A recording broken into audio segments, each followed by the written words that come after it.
Boa tarde, me chamo Matheus Alberto Mariana, fiquei responsável por fazer a dinâmica do jogo, auxiliar em todas as outras funcionalidades mesmo que de forma mínima, e também tratar a parte do cadastro lá em JavaScript do nosso projeto. Bom, a dinâmica do jogo se consiste em divisões e classes dessas divisões. Então, em uma carta que está inserida dentro de uma grid, a gente tem duas divisões inseridas dentro dela. A primeira é a face front, né, que é a parte da frente da carta, e a segunda é essa que você está vendo, que é a parte de trás da carta. Então, em formato HTML, eles sempre vão ser dispostos desse jeito. E para face eu defini o display absolute, então sempre o posterior vai ter prioridade na visualização. Por isso que a de trás é mostrada aqui e a da frente está escondida. E sempre quando é acionado um clique, uma nova divisão é adicionada aí na lista de classes a card, então ela vai ter prioridade na estilização. E eu dei um transform, né? Um transform em 180 graus, então vai virar todo mundo. E o lado de trás daquela carta vai ser mostrado. Então, quando eu clico, ela é adicionada. Ela é adicionada e todo mundo é virado. E por que a carta de trás aqui é escondida? Simplesmente porque lá no CSS eu defini aqui pra back, né, pra carta escondida, que a backface visibility dela vai ser o right. Então sempre quando a backface dela estiver à mostra, ela vai ficar escondida. E a dinâmica do jogo se baseia nisso. Daí as próximas funcionalidades também é feita em cima dessas verificações, né, adições de classes no JavaScript. E eu admito que essa lógica ela é bem complexa e a gente, com o conhecimento que a gente tinha em JavaScript, a gente não conseguiria pensar nela, então não é uma lógica autoral, embora a maioria das funcionalidades que a gente fez nós mesmos desenvolvemos, mas a lógica em si aqui da dinâmica do jogo, ela não é autoral. Bom, meu nome é Tom Rodrigues e eu vou explicar um pouco para vocês da parte da criação do jogo. A tela principal é essa daqui, ela tem o modo clássico e o modo quanto tempo. Aí aqui nós selecionamos o modo a quantidade do jogo nesse formulário e clicamos para jogar ele e monta essa telinha aqui pra gente. Aí o mais importante aqui, vou indo pro código agora, o que vai acontecer? A gente tem, claro, primeiro os imports dos scripts nos arquivos modo clássico e modo quanto tempo, e também no modo seleção quanto tempo, todos eles têm intenção com os imports. Aí aqui no modo seleção, no seleção modo clássico e seleção modo quanto tempo, a gente tem lá no final um formzinho. O form ele recebe a class form seleção modo clássico e um select, as opções que recebe, esse select recebe a class select dimensão. E vai receber o string aqui, dependendo da opção que a gente selecionar. E o que acontece? Lá na opção seleção modo clássico e seleção modo tempo no script, a gente vai fazer o quê? A gente vai criar um array. Esse array primeiro ele vai, esses dois arrays na verdade a gente vai criar, o primeiro vai receber o elemento do query selector que contém a class do form seleção modo clássico e o outro vai receber o que contém a class select dimensão.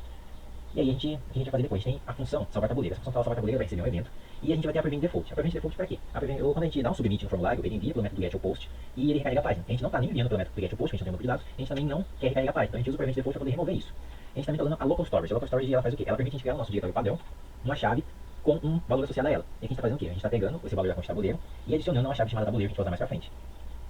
E a gente, claro, vai repassar isso, na verdade, esses dados aqui desse evento, que seria o submit, para o modo clássico.html, também onde a gente salva essa chave aqui desse local storage. E a gente vai então criar um instalador de eventos, o botão submit e rodar salvar tabuleiro quando for clicado. Depois disso, a gente vai para a página de criação do jogo em si. E aí aqui no começo a gente vai criar uma grid, vai receber a class grid, e a gente vai criar também um array tabuleiro. Esse array tabuleiro a gente vai recuperar daquela local storage que a gente criou, com a chave tabuleiro, o valor e passar para esse tabuleiro. Então nesse tabuleiro, que ele é aquele array que eu tinha mostrado lá de 2x2, ou 6x6, ou 4x4, a gente vai pegar o primeiro elemento dele e converter no int para salvar nesse array. Depois a gente vai então criar aqui todo aquele layout bonitinho de colunas por linhas, com a grid template columns, a gente vai criar as divs todas bonitas, certinhos, todo o template dessa grid, a gente vai na verdade montar a grid, e a gente vai usar a repeat, passando o número de colunas, que é o que a gente converteu aqui no i, e um fr, que o fr ele vai pegar e ocupar, e ele vai na verdade deixar o espaço mínimo necessário, depois de ter criado todas as grids. Bom, ainda sobre o funcionamento do jogo, a gente tem uma função muito importante, que vão ser duas, na verdade, uma load game e a demo, que elas vão ser chamadas aqui no final do arquivo, e elas são responsáveis por realmente iniciar o jogo. Aí como é que elas funcionam? Primeiro sobre a load game, aqui. Primeiramente a gente vai criar um array chamado nums, e aqui a gente vai escolher os índices das cartas que a gente viu lá em cima, que a gente vai trabalhar no nosso arquivo, que a gente vai trabalhar com todas, dependendo do tamanho do tabuleiro, as cartas são diferentes. Então, a gente vai escolher essas cartas com a match for para arredondar os valores da match random vezes 32, e adicionar esse vetor de nums, esse vetor nums. Depois a gente vai criar outro vetor, que a gente agora vai pegar realmente essas cartas com esses índices e adicionar esse vetor. Então aqui a gente está adicionando o nome das cartas, dos índices que a gente selecionou, a esse vetor de cartas sorteadas. Após isso, como as cartas são sempre iguais, na verdade isso aqui a gente tem que selecionar índices até metade, porque a gente vai só com metade das cartas. Mas enfim, como a gente sempre trabalha com duas vezes a carta, para a pessoa poder selecionar, a gente tem que adicionar esse vetor novamente, duplicar ele, e a gente criou outro vetor para isso, a gente usa a reticências em JavaScript para poder adicionar um array ao outro, a gente adicionou ou para cartas sorteadas ou cartas sorteadas. E é o que a gente faz agora também. Além disso, as cartas elas estão sempre na mesma ordem. Então a gente precisa embaralhar as cartas toda vez que a gente chamar o jogo. Então para fazer isso, a gente usa o sort, na verdade, para um novo array, uma carta embaralhada, a gente passa o sort para ele, ou cartas duplicadas que a gente viu anteriormente. E a gente vai passar uma nova função que vai retornar um valor, pode ser ou negativo ou positivo. Porque a sort, dependendo do valor que ela receber, ela vai embaralhar, ela vai sortear ou rearranjar de maneira diferente os elementos lá de dentro. E para isso a gente usa math random menos meio para poder retornar esse valor ou positivo ou negativo, já que math random retorna entre 0 e 1. A gente também, depois disso, tem que criar as cartas agora. Porque para a gente criar as cartas, a gente chama essa create card. Essa create card ela vai fazer o quê? Ela vai usar a create element, ela vai receber como parâmetro o nome da carta que a gente está passando, e ela vai criar um novo elemento lá na create element, tá aqui em cima. Essa create element ela vai receber o tipo do elemento a ser criado e o nome da classe que a gente vai adicionar ele. Então a gente vai dar uma classe para esse elemento, uma classe que a gente está passando, e criar um novo elemento do tipo que a gente está passando. E no caso aqui, a gente vai criar três divs, uma com a classe card, outra face front e outra face back. A gente também vai criar um ID para poder verificar se todas as cartas foram criadas com o nome daquela carta em específico.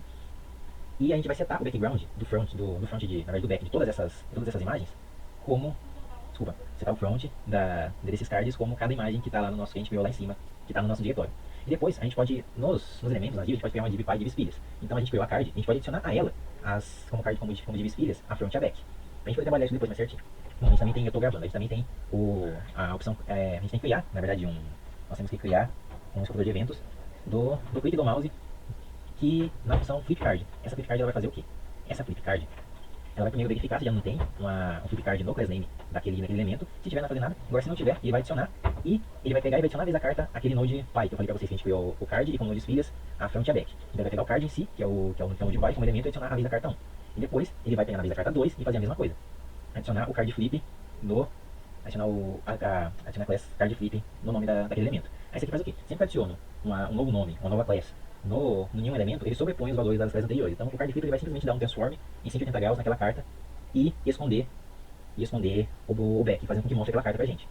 Depois a gente vai fazer um checkmatch dessas duas cartas. A função checkmatch ela vai fazer o quê? A função checkmatch ela vai verificar se essas duas cartas elas já possuem a card flip, se foi realmente essas duas cartas que nós clicamos e que elas estão ali sendo verificadas se são iguais. Aí se elas não tiverem qualquer coisa além de nada, que é o card flip, a gente vai verificar se os filhos dela, daquelas cartas que a gente criou, tem o card flip, ela vai pegar o primeiro node dessas cartas, lembra que a gente criou a card, depois a front e a back. A primeira é sempre a front.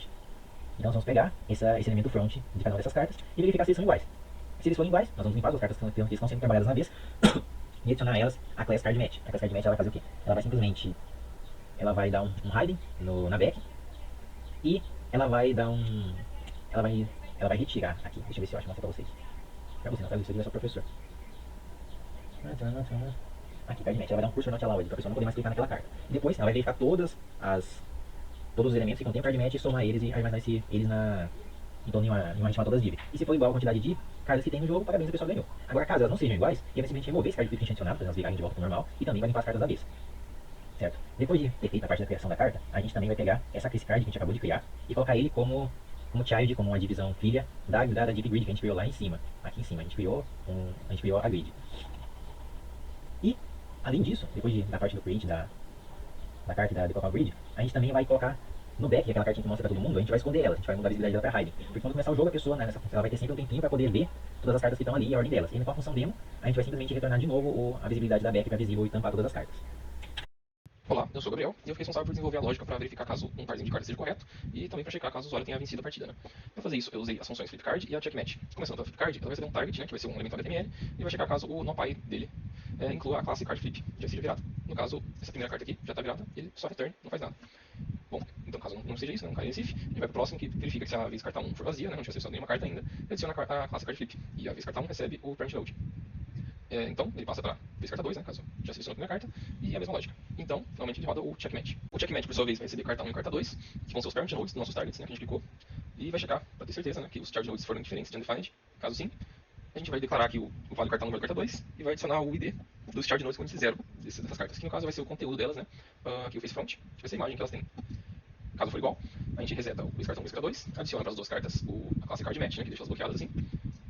A gente declara o todas div, né, a gente vai pegar uma lista, né, para todos os elementos do HTML que tem a classe card match. E se esse vetor for do tamanho do tabuleiro, né, ou seja, zerou, né, o tabuleiro inteiro, alert, parabéns, você ganhou, como assim. Ok. Caso, né, não seja igual os valores, depois de um timeout, ele remove o card flip, né, das duas cartas e reseta o valor de vez carta 1 e vez carta 2. Olá, meu nome é Sol. Eu vou falar um pouquinho sobre uma das funcionalidades do jogo da memória. Então, basicamente, são duas, que é ativar trapaça e desistir. Desistir a gente já tinha falado no vídeo anterior, que ele é uma instância, né? Ele vai jogar isso aqui de volta para não para nossa tela inicial, que é a nossa tela inicial de cadastro, mas para essa de modo de interação, né? De escolha de jogo, o modo de jogo, ou verificação de ranking, ou escolha de, de modo, ou ver o tutorial de como jogar. Né? Mas enfim, é isso. Tá. Voltando aqui para as duas ações, então a gente vai ter o ativar trapaça, que basicamente ele vai gerar uma transparência nessa imagem e mostrar o que tem por trás dela, né, que seriam as nossas ações. Então, é possível de fazer as escolhas, e aqui, quando você escolhe todos os objetos, quando você escolhe todos os pares, você consegue vencer o jogo. E o botão de desistir que volta para a tela. Mas como funciona esse botão de trapaça? Basicamente, ele é uma condicional, né, é uma condição.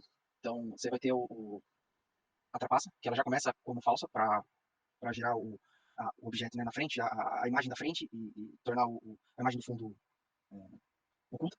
E quando você escolhe o botão de quando você clica no botão, né, de ativar a trapaça, você cai nessa condição, então você transforma isso daqui em true e gera uma opacidade no objeto faceback, que é a imagem da frente, né, que gera transparência e torna visível a imagem do fundo. Então, basicamente é isso. Então, quando você não clica, ele continua na opacidade 1, então ele é completamente opaco e tampa a imagem. E quando você clica em ativar trapaça, ele gera uma transparência na imagem e é possível de você clicar e formar os pares, né? Clicar e formar os pares. E é isso. Obrigado. Olá, eu sou o Ari e desenvolvi a parte do tempo de reconhecer o jogo, que seria o tempo onde as cartas ficam visíveis para que o jogador tente gravar a posição delas. Também fiquei responsável pela essa parte do timer, que faz a verificação da derrota no modo tempo. Para o tempo de reconhecimento do jogo, eu utilizei uma const e coloquei o nome de faceback, que ela esconde a visibilidade das cartas backs. Depois eu utilizei uma função demo e define quanto tempo as cartas irão ficar visíveis de acordo com o tamanho do tabuleiro. Após esse tempo, eu chamo a const faceback novamente para tornar as cartas back como visíveis novamente. Já na verificação da derrota no modo tempo, primeiramente, eu defino o tempo de acordo com o tamanho do tabuleiro, utilizando esses ifs. Se o tabuleiro for 2x2, ele irá ter um determinado tempo. Se for 4, ele irá ter outro tempo. E assim por diante. Depois eu utilizo a const atualizar o tempo, que verifica se o status da vitória é falso, e executa o seu bloco logo em seguida. Dentro do bloco, eu formato o tempo que irá ser exibido. Verifico se o tempo é maior que 0. Verifico se o tempo é maior que 0. E se for, ele irá continuar atualizando o tempo. Depois verifico se o fim do tempo é falso. E o status da vitória também é falso. Defino o fim do tempo como true. Exibo um alert que o jogador perdeu o jogo e finalmente bloqueio o clique nas cartas com o Remove Event Listener.